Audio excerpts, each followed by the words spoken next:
pero ahora sí. Bien, decía yo que vamos a platicar hoy de patrones de diseño, eh, basándonos en el libro de patrones de diseño, ¿no? Saluda. Ella es Misty, es mi gatita. ¡Oh! Ya se bajó. Este, y bueno, es el libro, decía yo, ¿no? De patrones de diseño, el libro de Eric Ama, de los cuatro, del Gang of Four se llama, ¿no? Este, la banda de los cuatro. Entonces, bueno, ¿qué son los patrones de diseño? Hay, hay cuatro versiones diferentes de una única entidad, ¿no? Es un comedor. Digamos que si pensamos en un objeto tipo comedor, cualquiera de esos es una instancia diferente, a lo mejor con características diferentes, ¿no? De una cierta clase de comedores. Pero hay una abstracción general a la que pertenecen todos y es comedor, ¿no? ¿Ustedes a qué creen que se refiera, haciendo alusión a esta imagen, a qué creen que se refiera los patrones de diseño? Seguramente ya han oído mencionar, hablar de ellos, entonces,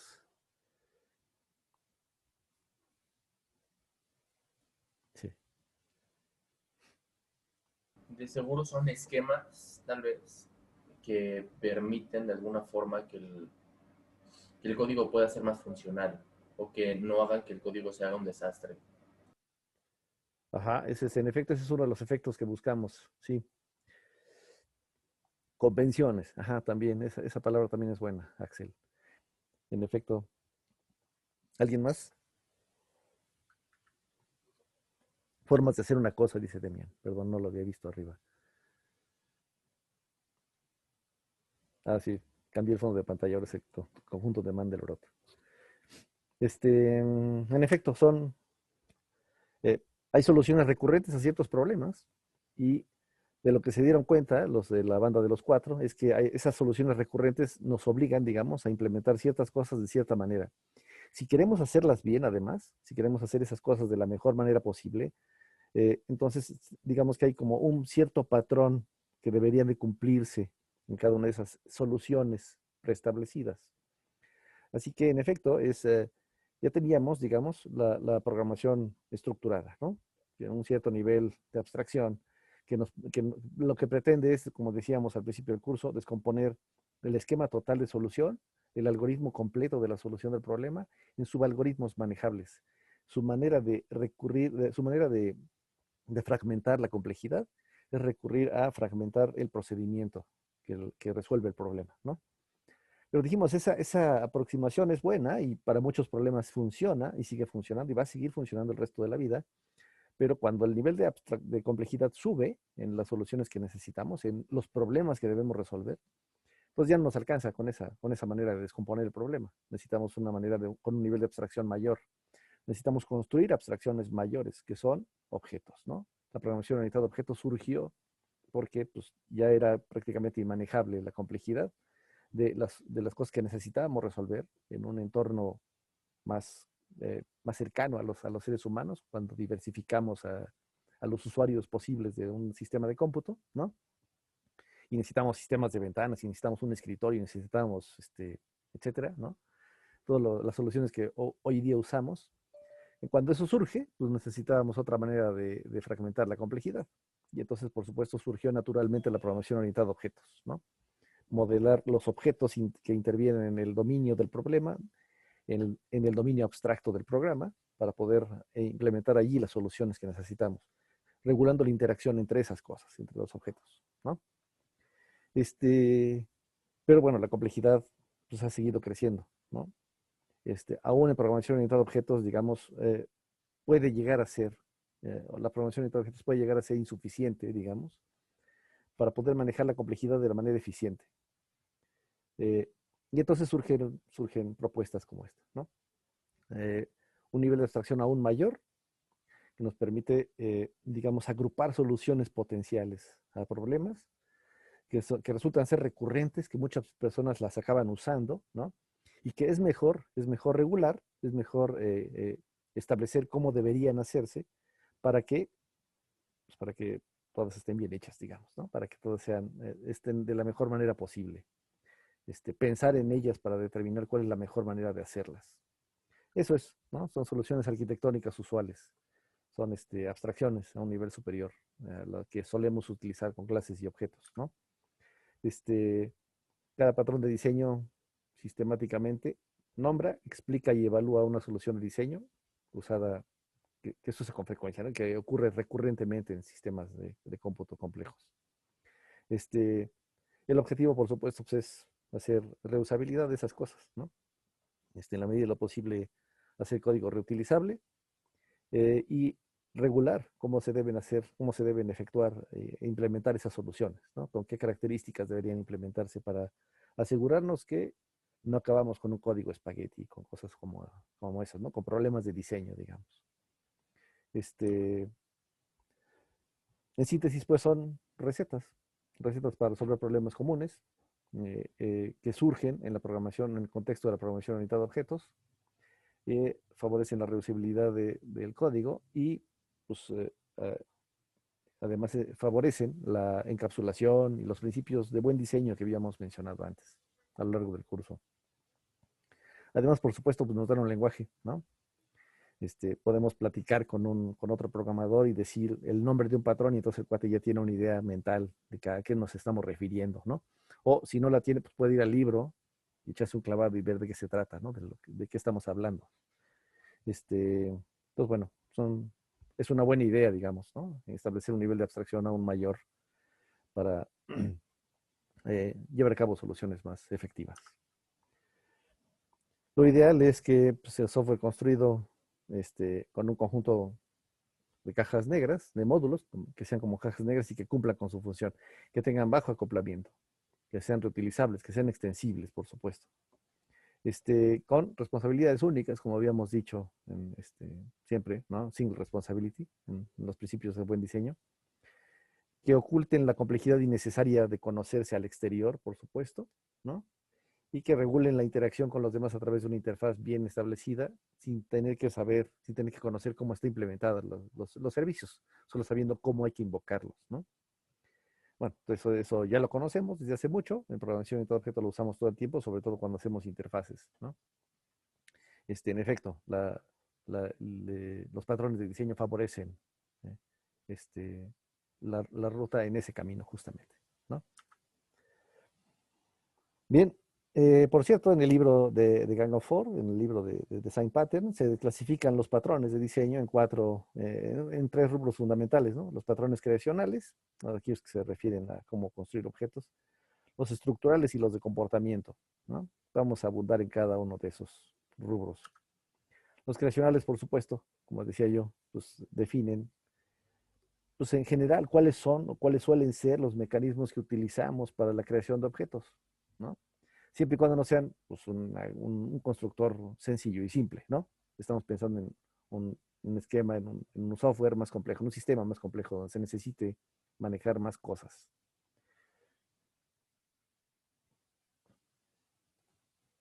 Los patrones de diseño son para lenguajes orientados a objetos, sí, en efecto. Para lenguajes funcionales, seguramente debe haber algo equivalente, sí, seguramente, ¿no?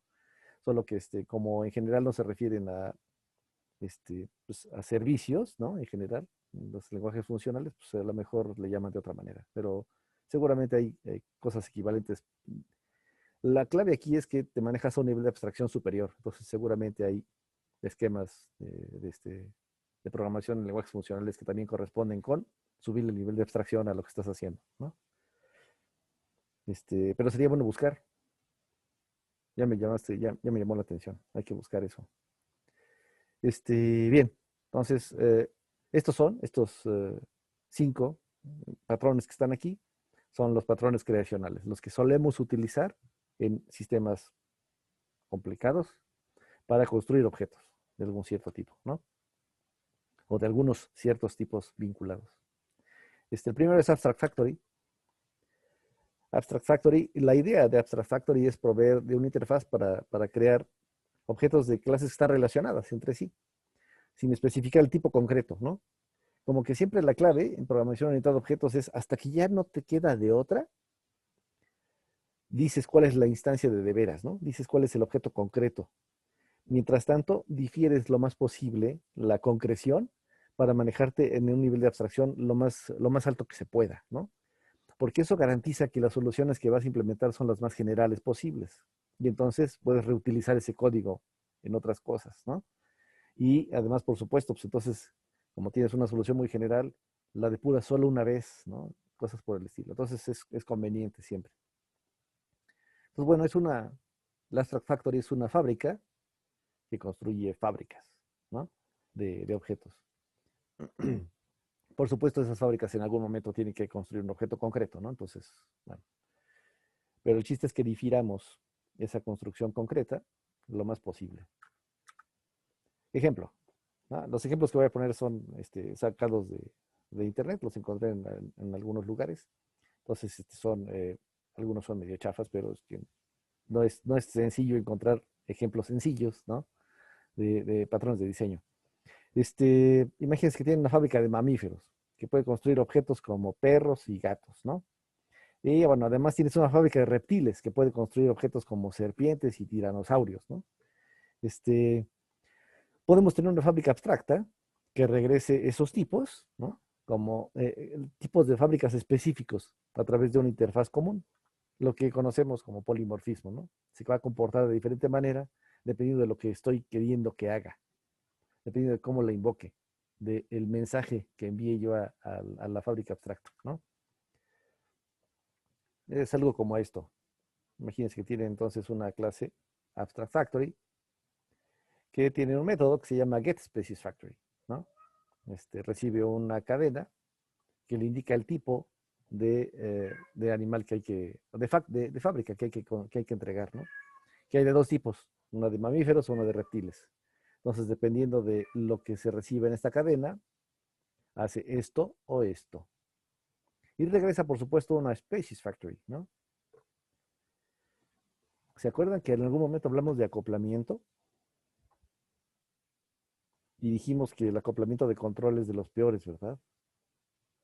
Pasarle banderas a alguien para decirle qué tiene que hacer es una mala idea. Oye, aquí lo estamos haciendo.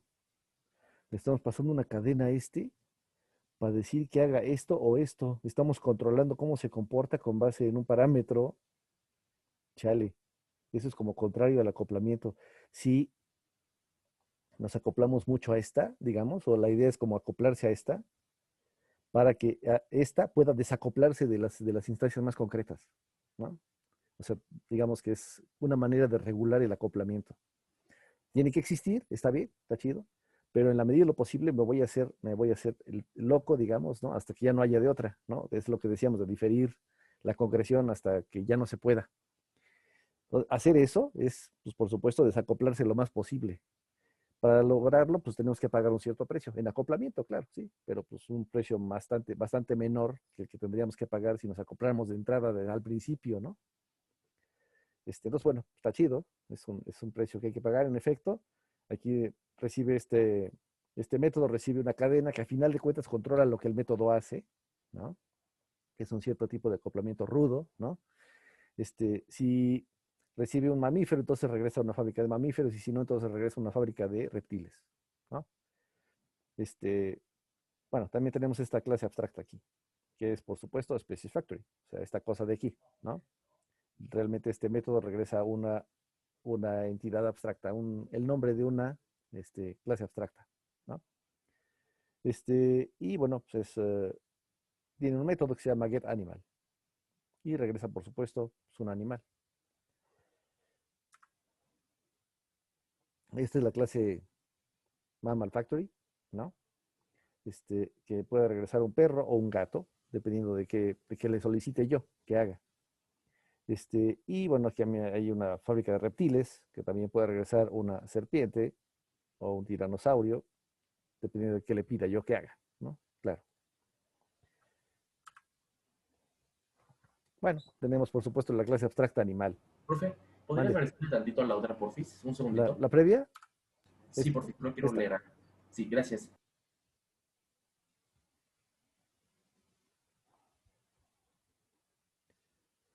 Dice Axel, entonces es preferible que el acoplamiento indispensable.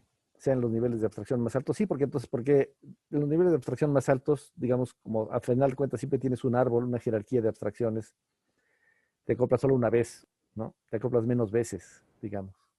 Si lo Gracias haces por... más abajo en la jerarquía, ¿no? Terminas explotando en acoplamiento en muchos módulos, ¿no? Pues sí, ni modo. Sí, si lo regulas solo una vez, digamos, ¿no? En cambio, no tienes que estarte fijando en que lo hagas bien N veces en las hojas del árbol, ¿no? De la jerarquía de herencia, cosas por el estilo.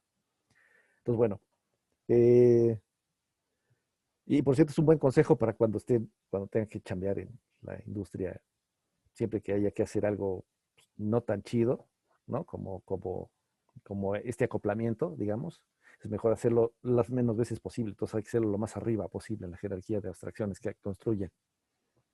Porque entonces solo tienen que hacer una vez, ya las demás cosas, y depurarlo solo una vez, ¿no? Las demás cosas ya van a funcionar de ahí para abajo bien, en general. Ajá, la clase animal, ¿no? Es una clase abstracta y tiene pues un único método que es make sound, que es, digamos, lo que distingue al animal es qué sonido hace, ¿no? Por supuesto, entonces tenemos a los animales concretos ahora sí, ¿no? El gato, el perro, el tiranosaurio y la víbora, y pues cada quien hace su propio sonido. Miau, woof, roar y ¿no? La serpiente. Pues bueno, ahora, ¿cómo se ve el uso de estas cosas, no? Este, pues bueno, aquí tenemos, por supuesto, una Abstract Factory, ¿no? Y pues la vamos a utilizar. La, ajá, acá tenemos una Species Factory, ¿no? Que al final de cuentas es lo que puede regresar la otra. Y le digo a la Abstract Factory que me regrese una de estas. Una de estas que construya reptiles específicamente, ¿no? Y por supuesto se lo asigno a esta de acá. Al tipo concreto, digamos, bueno, que de hecho es el tipo abstracto, ¿no? Es una interfaz, ¿no? Que necesitaba yo. También puedo decirle que, ¿no? Que me dé un animal que sea un tiranosaurio, por ejemplo, porque esta es una fábrica de reptiles. Entonces puedo pedirle un tiranosaurio o puedo pedirle una serpiente, ¿no? Cualquiera de los dos. A la misma, por cierto, ¿no? Profe, Dígame. preguntita. Sí, ¿Qué tan buena es la idea de, en lugar de poner cadenas, meterle una estructura? pues bueno, es una solución, podría ser una solución mejor, pues, por supuesto, ¿no? Pero ¿para qué quisieras poner, en qué circunstancias estás pensando concretamente, pues? No sé, Seguramente para se te hacer ocurrió cualquier algo interesante. cadena. O sea, para no pasar, para tener como control sobre la cadena que le pasas.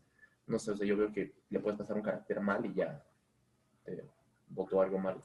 Ajá, Yo lo utilizaría para ese tipo de situaciones en donde no necesitas, o sea, en donde tal vez puede haber algún error al momento en el que le ingresas una cadena que no está, o tal vez de distinta forma, ¿no? O en distinto formato, vamos. ok. O sea, tú estás pensando en pasarle, no sé, una cosa estructurada más como que ya tenga cierta verificación de tipos, Perdón, ¿no? Como, estructura no, enumeración. ok, órale. Ujú, ok.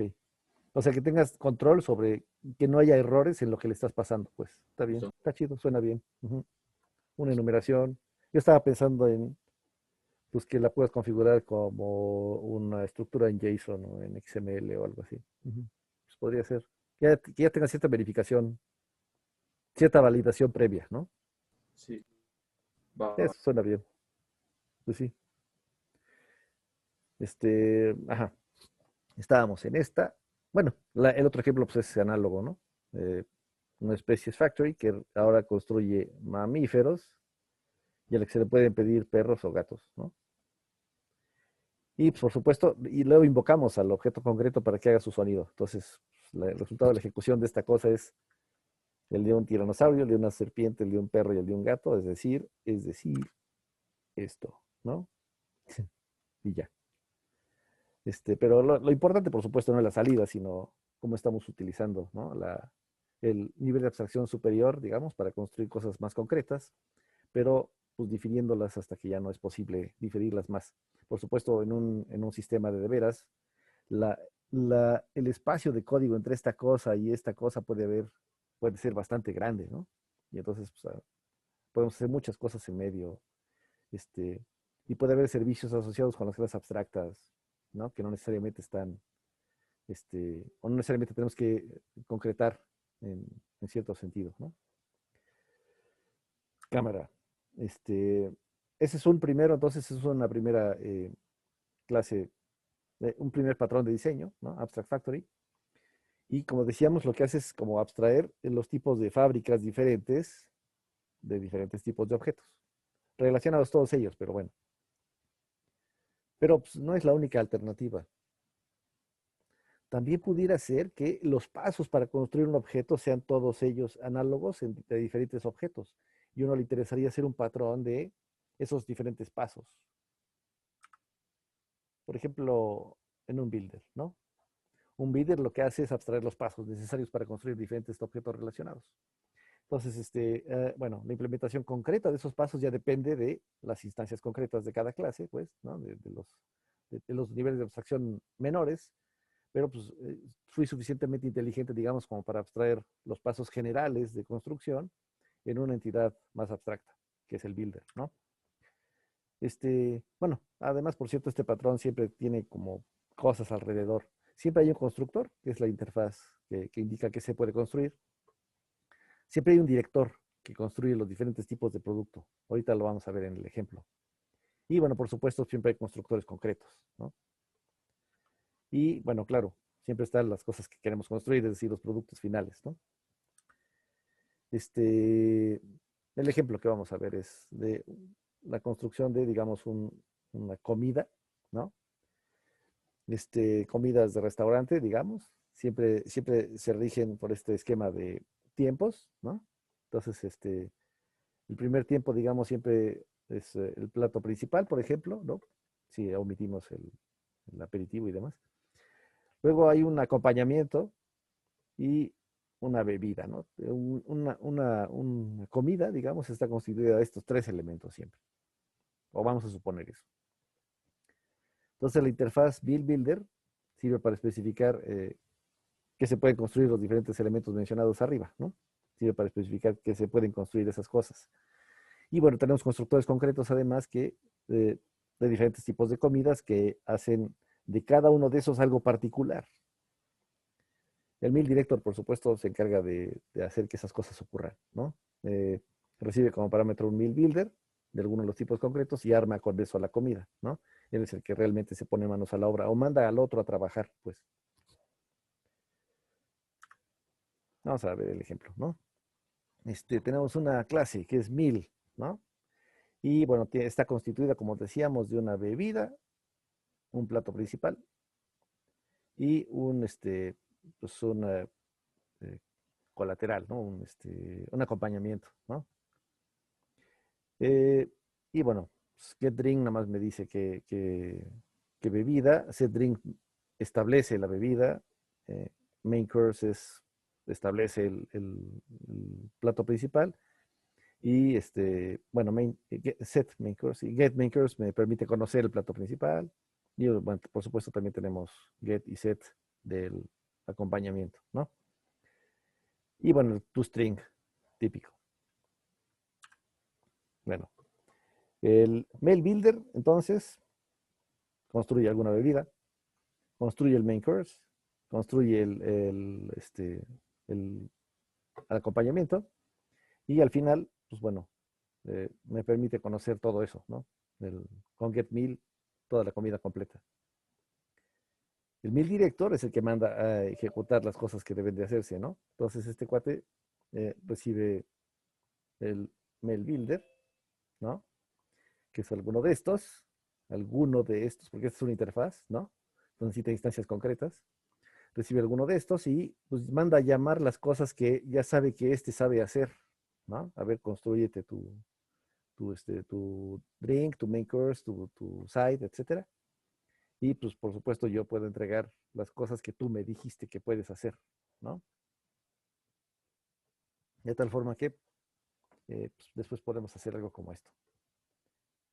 Algo que ya hace las cosas concretas, ¿no? Implementa Mail Builder, es decir, implementa esta interfaz de aquí, una comida italiana o un constructor de comidas italianas eh, establece, por ejemplo, la bebida en vino rojo, vino tinto, pizza y pan, ¿no? Está medio chafa, pero está bien. Japanese Meal Builder, en cambio, su drink es sake, su main course es chicken teriyaki y su, ¿cómo se llama? Acompañamiento es una sopa de miso, ¿no? Y podemos tener, por supuesto, pues muchas más. Pero bueno, ahora, ¿cómo funciona esto? ¿Cómo se ve de veras en un programa concreto, ¿no? Pues, ¿no? Mail Builder, construimos un Italian Mail Builder, construimos un Mail Director y le podemos decir al Mail Director que construya construye una comida. Notarán, ¿verdad? Que este Mail Builder de aquí se lo pasamos al Mail Director. Así que adivinen qué puede hacer el Mail Director con eso. Pues puede hacer comidas italianas, ¿no? En efecto. Así que entonces, pues, la comida es, pues dime lo que puedes hacer, ¿no? Aquí tenemos otro Mail Builder. En este caso es un Japanese Mail Builder. Y por supuesto también al Mail Director le pasamos justo ese que acabamos de construir acá arribita.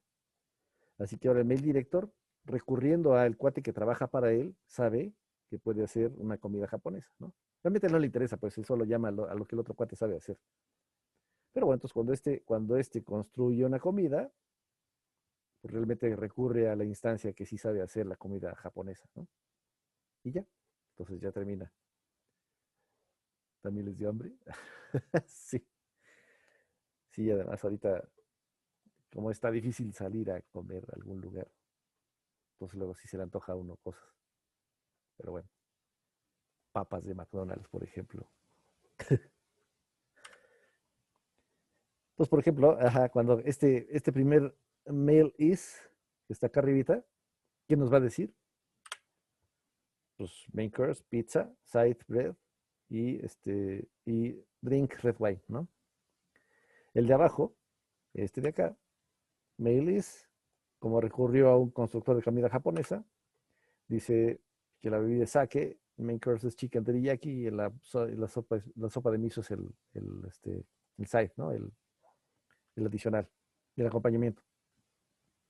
Entonces, bueno, esa es otra manera, digamos, de abstraer ciertos patrones de construcción de cosas, ¿no? Notarán, por supuesto, que otra vez la idea en es que estas son las cosas concretas que podemos hacer, pero procuramos no acoplarnos a ellas.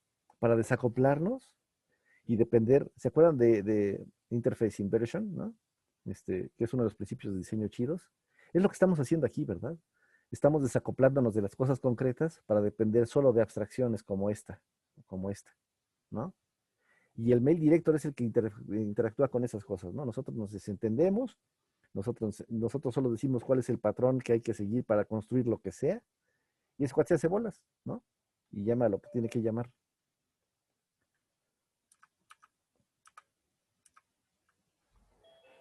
Factory Method es otro patrón de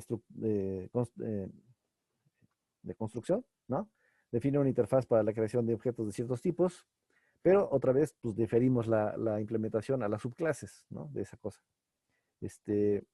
Encapsula el código de creación del objeto, de tal forma que no tengo que conocer yo específicamente cómo tiene que hacerse, ¿no? Y bueno, dependiendo de los parámetros que recibe, se entrega instancias diferentes de cosas, ¿no? Vamos otra vez a tener una fábrica que fabrica, una clase de fábrica de animales, ¿no? Y regresa a un tipo de animal particular dependiendo de cierto dato de entrada. Y otra vez estamos pensando otra vez en estos parámetros de control de, ujú, sí, esencialmente. Otra vez tenemos un animal que hace un sonido. La clase perro extiende animal y entonces pues, hace un override después para que el perro implemente su sonido. La clase gato también extiende animal y pues, hace un override de make sound para que el gato implemente su propio sonido, ¿no? Para que sea pues, polimórfico, ¿no? Un animal. Aquí tenemos Animal Factory, ¿no? este, get animal, y le paso una cadena otra vez, ¿no? Acoplándome, ni modo. Si es un perro, entonces, pues digo esto, y entrego un perro. Si no, entonces entrego un gato, ¿no? Si me pidieron un canino, regreso un perro, y si no, pues regreso un gato. Entonces, bueno, ya en el programa, digamos, de demo, el programa concreto que ya hace las cosas que se pueden hacer con algo como esto, este, construyo una Animal Factory y ahí ya le indico que pues, quiero un felino, ¿no? Y cuando le pido que haga su sonido, también le puedo pedir después un canino y le pido que haga su sonido, ¿no? Y entonces está chido, ¿no? Ya no tengo yo que decir cómo se llama ni siquiera el constructor de las clases concretas, ¿no? Estoy en un nivel de abstracción mayor y pues él se hace bolas, el Animal Factory se hace bolas de las cosas. Por supuesto, pues, el desplegado de la salida de ese programa es este, ¿no? Se parece mucho perdón, Factory Method se parece mucho a Abstract Factory, ¿verdad? Solo que como que le baja un nivel de abstracción al otro. Es como, digamos que bajar un escalón, ¿no? Respecto al anterior. Pues bueno, en general como que si no es necesario, esta es una buena alternativa en vez de hacer el otro, ¿no? Bueno, lo conocemos, ¿no? ¿En qué lo conocen ustedes? De acuerdo con lo que dice allí, ustedes seguramente lo conocen. ¿Cómo le llaman?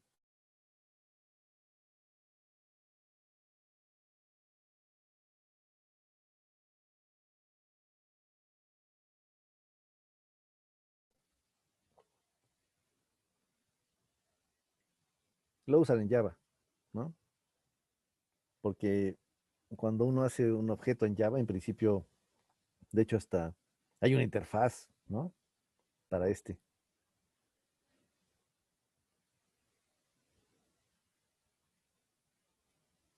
bueno, se parece al casting, pero no es un casting, ¿no? Es un poquito más complicado. Pero es que seguramente han visto la interfaz Clonable, ¿no? Y entonces, pues también conocen el método clone, ¿no? Que regresa un objeto, regresa un object, ¿no? Pero con base en el object que le pasan bueno, con base en el object que llama a clone.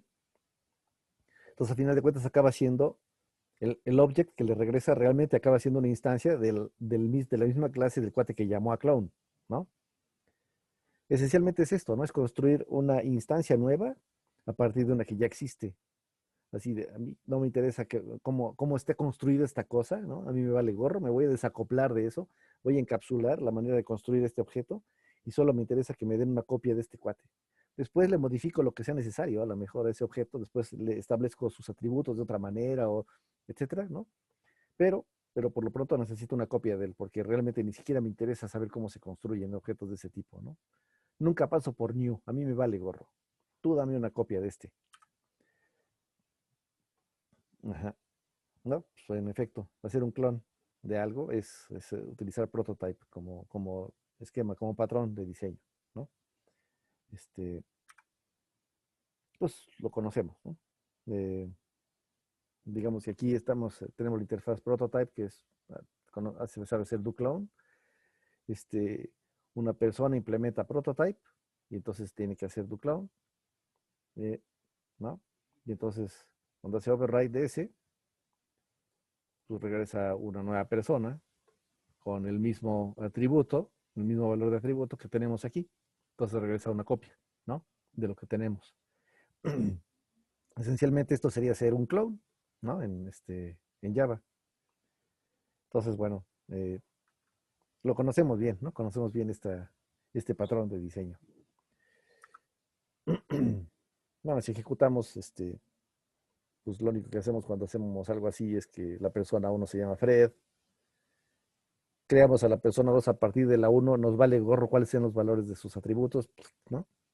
Pero por supuesto, cuando la persona 2 dice cuál es su nombre, pues dice que también se llama Fred, por supuesto, ¿no? Porque es un clon del anterior. Y normalmente uno hace esto cuando en efecto quiere uno desacoplarse de la manera en que se tiene que construir el objeto, ¿no? Y entonces no utilizo el constructor, me vale gorro, hago un clon y luego ya adecuo la instancia a mis necesidades. Pero además de todo, pues preservando los atributos o los valores de los atributos que me interesa preservar en la copia, ¿no? Este, como por ejemplo, cuando no queremos perder un árbol, hacemos un clon completo del árbol para no perderlo y poder recorrerlo y quitarle cosas y poder compararlo con el anterior, cosas así, ¿no? Ese también suele ser útil. Hay circunstancias en las que solo nos interesa tener una instancia de algo, ¿no? Este, y entonces, bueno, el singleton es justamente pues un patrón cuya idea es que tú puedas tener una y solo una instancia de una cierta clase, ¿no? Restringe la instanciación de una clase para que solo haya un objeto de esa clase en runtime. Pues, por ejemplo, cuando tenemos una clase con un constructor privado en Java, ¿no? Si el constructor es privado, nadie lo puede invocar. Y entonces ya se fregó, porque no pueden crearse arbitrariamente instancias de esa cosa, ¿no? Este, eh, por ejemplo, ¿no? Singleton example, private static singleton example, ¿no? Y luego private singleton example, ¿no? Ya es privado el constructor, entonces, pues ya, se llamaba, ¿no? Tengo entonces una clase, digo, un método, pero por supuesto necesito instancias de esto, ¿no? Cámara, pero yo regulo las cosas, ¿no? Public static, singleton example, get instance. Ya con eso, ¿no? Ya solo se va a poder hacer una instancia de este. Si singleton example es null, ¿no? Entonces, esto está chido, nadie ha construido una instancia de este güey, está bien. Y entonces, pues lo construyo y lo regreso, ¿no? Lo construyo y lo regreso. Y pues lo único que sabe hacer es decir hola. Bueno, y el chiste es que pues solo puede invocar, digamos, al constructor una sola vez, ¿no? ¿En qué circunstancias me interesa, en qué circunstancias ustedes conocen que les interese hacer esto, de tener solo una instancia de algo?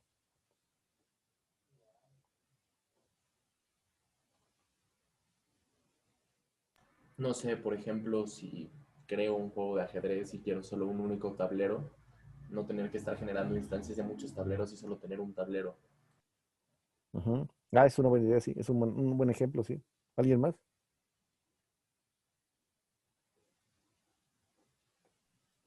Pues cuando implementamos un algoritmo de ordenamiento en arreglos Ujú. y creamos una clase arreglos, pero no necesitamos otra instancia de arreglos. Ok. En cosas de concurrencia, en cosas de concurrencia es frecuente, sí, en efecto. Sí, en general cuando queremos tener una sola instancia de algo, como por ejemplo, una única instancia que controle a algo, ¿no? Por ejemplo, una única manera de interactuar con, pues un sensor, por ejemplo, ¿no? Solo este güey puede leer lo que el sensor está diciendo, porque no quiero que alguien más llegue y tome una lectura y entonces se pierda esa lectura. Necesito que este cuate sepa todo acerca de este. Y entonces solo hay una instancia del controlador, digamos, ¿no? Y eso suele ocurrir en concurrencia, por cierto, en efecto, en programas de tiempo real, ¿no? Y cosas así. Sí, señor. Cámara. Y pues eso es todo respecto a los patrones de, de diseño que tienen que ver con construir objetos, ¿no? Los patrones creacionales para construir objetos de diferentes clases, ¿no? Hasta aquí le vamos a dejar. La siguiente clase abordaremos patrones estructurales que se refieren a cómo le hacemos para definir la interacción entre diferentes entidades, ¿no? ¿Tiene preguntas? Por supuesto, la idea de revisar los patrones de diseño es que ustedes tengan una idea, ¿no? Está muy cañón, acordarse de todos estos, por supuesto, y el chiste es que ustedes se queden con una idea de ellos para que cuando sean necesarios se echen un clavado al libro, ¿no? Y vean cómo hacerle de veras. Entonces es, digamos, solo como un panorama culturizador, ¿no? Para que sepan que existen esas cosas y puedan recurrir a ellas cuando sea necesario. La verdad es que yo creo que pasarán muchos años antes de que alguien se relacione y sepa usar todos los patrones de diseño, que son un chorro, ¿no? O sea, en mi vida he usado varios, pero no sé, o sea, todos no olviden, ¿no? Y no, yo creo que no conozco a nadie que haya usado todos los patrones de diseño, ¿no? En algún momento. Yo creo que van a pasar décadas antes de que alguien, ¿no? Lo que hicieron los del Gang of Four fue realmente, pues, conjugar el conocimiento de muchos programadores a lo largo de mucho tiempo, ¿no? Entonces es un libro sintético muy interesante. Por eso es que no hay muchos libros de patrones de diseño, ¿no? O no muchos que aporten patrones nuevos, por ejemplo. ¿El esqueleto de una clase considera un patrón de diseño? No, realmente no. No está subiendo realmente el nivel de abstracción. Si es que tienes que hacer solo una cosa, digamos, y ya definiste cuál es el esquema general de esa cosa, no necesariamente es una abstracción mayor, ¿no? Podría ser, pero no necesariamente. Yo creo que en general no, pues, ¿no? ¿No tiene preguntas? Pues entonces, al ratito yo creo que hago una encuesta voy a dejar